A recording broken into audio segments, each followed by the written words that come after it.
तो आज की क्लास की शुरुआत सबसे पहले मैं मुकुल के नाम से करना चाहूँगा। मुकुल हमारे एनडीए बैच का स्टूडेंट था। एनडीए बैच के स्टूडेंट रहते हुए उसने एयरफोर्स के एग्ज़ाम को क्वालिफाई कर लिया और एग्ज़ाम को क्वालिफाई करने के साथ रिटन के साथ साथ हमारे पास strength of the youth family का भी भाग था।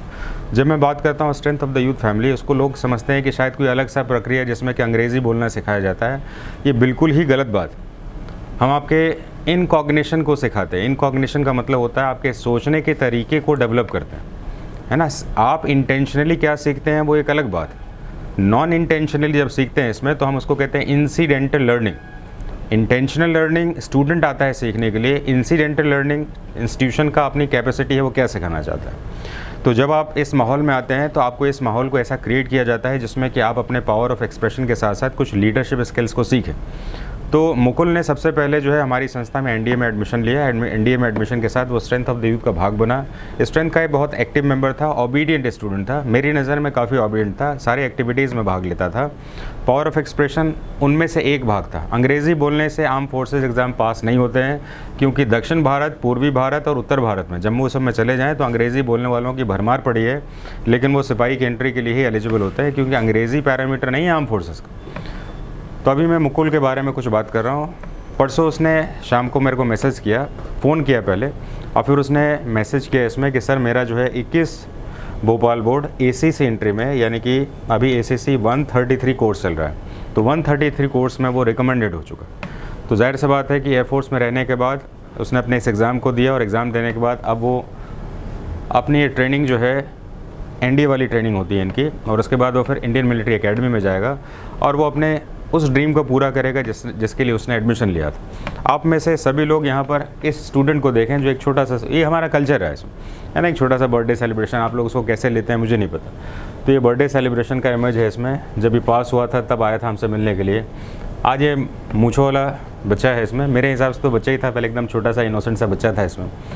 तो बड़ा सर्विसेज में होइए, यहाँ पर बड़ा मत होइए, क्योंकि यहाँ पर बड़े होंगे तो फिर बाद में आपको बड़ा होने का मौका नहीं दिया जाएगा। फिर तो एक कहावत है ना इसमें, you can not train old dog new tricks, है ना। पुराने बड़े कुत्तों को नई चीज़ें थोड़ा सिखाते हैं। तो try to be very innocent. NDA सबसे बड़ा वाइब्रेंट अटेम्प्ट है आपके पास। दिमाग से, अपने कॉग्निशन लेवल से काफ़ी इनोसेंट रहिए। और मुकुल को जो है आपकी तरफ से बधाई, क्योंकि स्ट्रेंथ का फैमिली का हमारा भाग है इसमें। हमने बनाई स्ट्रेंथ को इसीलिए है कि आप अपने कॉग्निशन लेवल को डेवलप करेंगे। कॉग्निशन का मतलब होता है how you think, how you behave, how you calculate the challenges. तो ये सारे चीज़ों को कॉग्निशन में कहता हूँ। सो कभी कभी स्टूडेंट इसको पावर ऑफ एक्सप्रेशन और पर्सनालिटी यानी कि अंग्रेज़ी बोलने के टेस्ट मानते हैं। That is not like this. आपके टेस्ट में 5 कंपोनेंट है, जिसमें कि टीचर्स हैं, पेरेंट्स हैं, फ्रेंड्स हैं, आप खुद हैं, और ये सारी चीज़ों को मिलाकर आप खुद ही अकेले जो है चारों पिलर्स को नहीं ले सकते। पेरेंट्स कभी कभी गांव से हैं आपके पास, उनके पास स्किल नहीं है तो वो ट्रांसफ़र नहीं कर पाते। आपके फ्रेंड्स आपने अपने कैसे भी बना रखे हैं, नहीं कर पाते। आपको पूरा हम ऐसा माहौल ही बना देते हैं और इतने रूल्स के साथ बनता है कि आप वैसे ही सोचेंगे जैसा कि हम आपको कहते हैं, और फिर आपके अंदर देखिए डेवलपमेंट कैसा होता है। तो जाहिर सा बात है इस बच्चे ने 21 एसएसबी भोपाल बोर्ड, बैच का नंबर क्या है इसका, 133 कोर्स, 133 कोर्स। मैंने उससे पूछा कि कहाँ है बच्चे अभी, तो कहा सर अभी आगरा में पोस्टेड है इसमें। और जाहिर सी बात है आगरा में पोस्टेड होने के बाद आने वाले समय में ट्रेनिंग शेड्यूल स्टार्ट होगी।